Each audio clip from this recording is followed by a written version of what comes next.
আসন্ন পবিত্র ঈদ উল আজহাকে সামনে রেখে কুমিল্লার প্রায় ৩৬,০৮০টি খামারে কোরবানির পশুর প্রস্তুতি শেষ পর্যায়ে। জেলা জুড়ে ছোট, মাঝারি ও বড় আকৃতির প্রায় ২ লক্ষ গরু এখন তৈরি। খামারগুলোতে লালন পালন করা পশুর চমৎকার গায়ের রং এবং সুঠাম গঠন নজর কাড়ছে ক্রেতাদের। খামারিরা আশা করছেন হাটে নেওয়ার আগেই অনেক পশু খামার থেকেই বিক্রি হয়ে যাবে। আছে প্রায় ৬০ থেকে ৬৫টার মতো গরু আছে বিক্রি করার মতো, এবার ৩০টার মতো রেডি করা হয়েছে। এবং আমাদের গরুরে খানা খাবাই, দেশীয় খানা খাবাই, যেমন ভেজালমুক্ত কোনো খাবার খাবাই না। খড়, ঘাস এবং কি দানাদার যে খানাগুলা, ন্যাচারালি যে খানার, এই খানাগুলো আমরা পারবো না খাবাই। কুমিল্লার খামারগুলোতে এবার বাহারি নামের ও জাতের গরুর দেখা মিলছে। ১,০০০ কেজি ওজনের রাজাবাবুর দাম হাঁকানো হচ্ছে ৮ লক্ষ টাকা, আর ৬০০ কেজি ওজনের কালোমানিক পাওয়া যাচ্ছে ৫ লক্ষ টাকায়।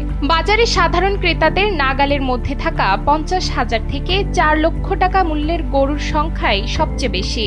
খামারিরা এই সময় নিচ্ছেন গরুর বাড়তি যত্ন। গরুরে ভুসি খায়, ঘাস খায়, আবার রাব, খোল, ডাইস। খামারিরা জানান, ঘাস, দানাদার খাদ্য, গম, ছোলা ও ভুট্টার মতো পুষ্টিকর খাবার খাইয়ে পশুগুলো বড় করা হয়েছে। বর্তমানে কোরবানির শেষ মুহূর্তের ব্যস্ততায় দিন পার করছেন তারা। খামারিদের মতে গত কয়েক বছরের তুলনায় এবার গরুর দাম কিছুটা সহনীয় পর্যায়ে রয়েছে, যা ক্রেতাদের আকৃষ্ট করবে। আমাদের ঘাস আছে খামারের মাঝে চতুর্দিকে ৮-১০ কানি, এরপরে খের আছে, ভুসি, কুড়া, সোয়াবিন, এইসব জাতি খানা আমরা গরুরে খাওয়াই। এরপরে গরুরে আমরা সকালে গোসল করাই, বিকালে গোসল করাইয়া আমরা গরুগুলা পরিষ্কার রাখি সবসময়। জেলা প্রাণী সম্পদ দপ্তরের তথ্য মতে কুমিল্লায় এবছর কোরবানির পশু চাহিদা রয়েছে ২,৪৭,০০০। এর বিপরীতে জেলায় প্রস্তুত রয়েছে ২,৫৯,০০০ গবাদি পশু, অর্থাৎ চাহিদার তুলনায় প্রায় ১২,০০০ পশু উদ্বৃত্ত থাকবে।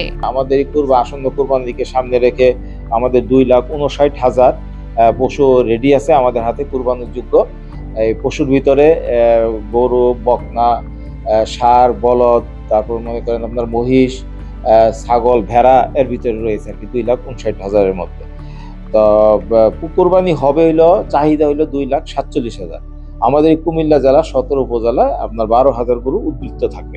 খামারি ও প্রাণী সম্পদ বিভাগের কর্মকর্তাদের মতে পশুর ন্যায্য মূল্য নিশ্চিত করতে গবাদি পশুর খাদ্যের দাম নিয়ন্ত্রণ করতে হবে। পাশাপাশি সীমান্ত পাড়ি দিয়ে অবৈধভাবে ভারত ও মিয়ানমার থেকে গরু আসা বন্ধ থাকলে স্থানীয় খামারিরা লাভবান হবেন।